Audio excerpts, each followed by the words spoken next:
Bonjour à tous, c'est le docteur Walid Mekedem et aujourd'hui on va parler d'hypertension artérielle. Comment faire le diagnostic de ce problème de santé, comment savoir si vous avez de l'hypertension artérielle sans même passer chez le médecin. Je pense que vraiment c'est quelque chose que tout le monde devrait savoir parce que l'hypertension artérielle, ça concerne énormément de monde et il y a beaucoup de personnes qui en sont atteintes et qui ne le savent pas. Bon, avant d'aller plus loin dans cette vidéo, on va faire une petite devinette, c'est un petit peu le rituel en début de vidéo. L'hypertension artérielle, quand elle n'est pas bien soignée, elle peut provoquer un problème au niveau de l'œil. Est-ce que vous savez comment ça s'appelle? Si vous avez la réponse, n'hésitez pas à la mettre en commentaire. En attendant, on va entrer directement dans le vif du sujet et vous allez voir, ce n'est pas très compliqué, mais il vous faut quand même quelque chose d'indispensable pour pouvoir justement poser le diagnostic d'hypertension artérielle. C'est une machine pour mesurer la tension artérielle. Donc, il vous faut, dans l'idéal, un brassard automatique. C'est-à-dire, il est préférable de prendre sa tension au bras et pas au poignet. Parce qu'il y a plusieurs choses qui se vendent. Il y a des tensiomètres qu'on peut mettre au poignet. Il y en a qu'on peut mettre au bras. Bon, celui au poignet, ça peut dépanner, etc. Mais c'est-à-dire, si on veut voilà, des mesures un peu plus fiables pour savoir où on en est et essayer de poser un diagnostic, l'idéal, c'est d'avoir justement le brassard automatique au bras. Et du coup, ce que vous allez faire, c'est que sur 3 jours d'affilée, vous allez prendre la tension le matin et le soir. Mais vous allez apprendre 3 fois de suite. Donc en gros, 3, 3, 3. Donc 3 mesures d'affilée, 3 jours de suite. D'accord? Et ce, au repos, tranquille. Donc vous vous levez, vous vous posez, vous êtes bien, vous êtes reposé. Vous asseyez, vous mettez la machine et là, vous prenez une première mesure. Donc là, vous allez avoir 2 chiffres qui vont apparaître. J'ai déjà fait plusieurs vidéos sur le sujet. On ne va pas revenir trop en détail. Mais vous allez avoir la pression systolique. Donc en général, un nombre à 3 chiffres. Et la pression diastolique, en général, un nombre à 2 chiffres. Mais s'il est très élevé, il peut être à 3 chiffres. Mais normalement, c'est à 2 chiffres. Et donc, ce que vous allez faire, c'est que vous allez noter, par exemple, il va être écrit 137 de systolique, 86 de diastolique. Une première fois. Ensuite, vous attendez une minute, vous rappuyez sur le bouton, vous le refaites. Vous appuyez, vous attendez une minute encore et vous le refaites. Et là, vous avez 3 mesures.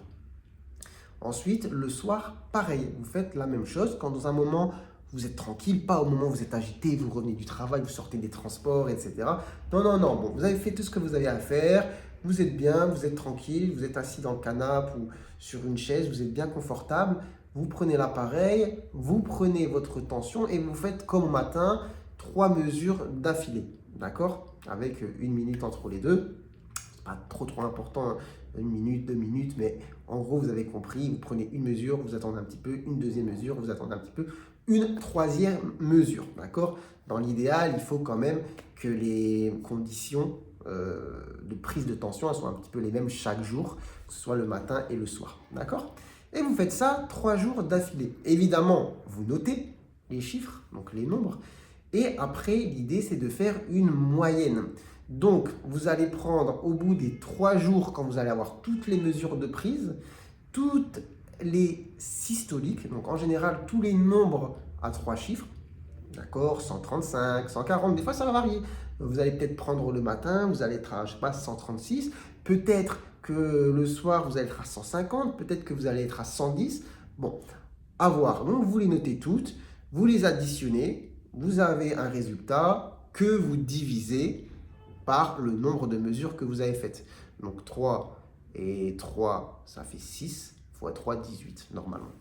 Donc voilà, vous avez un nombre que vous divisez par 18. Ça vous donnera un nombre à 3 chiffres. Voilà. On revient après sur les résultats qu'il faut avoir.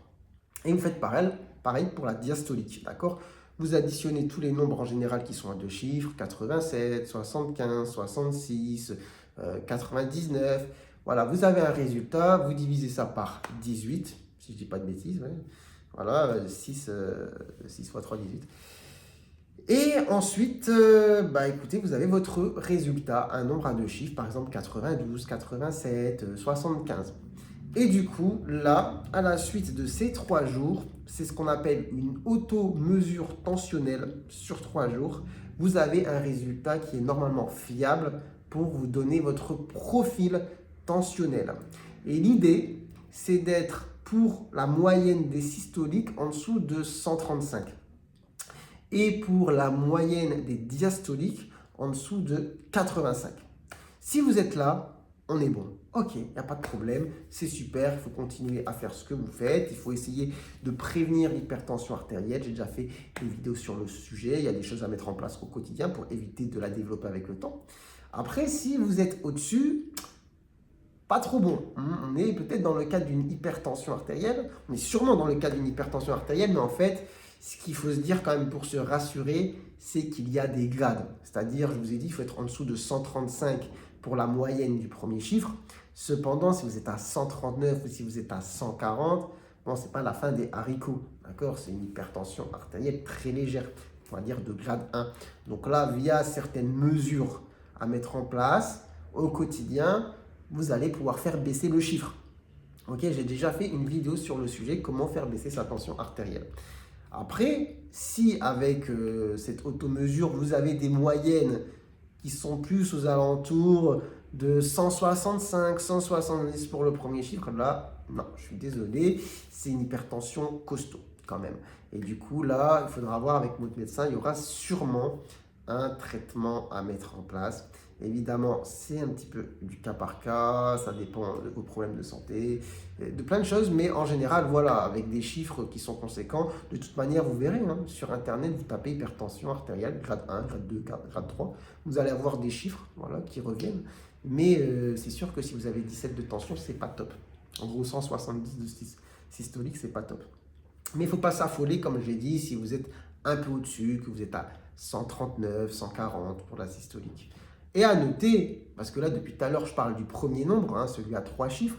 Le deuxième est très important aussi. Hein. Donc, si vous avez une diastolique sur la machine qui revient à chaque fois avec un nombre à 3 chiffres, c'est pas bon.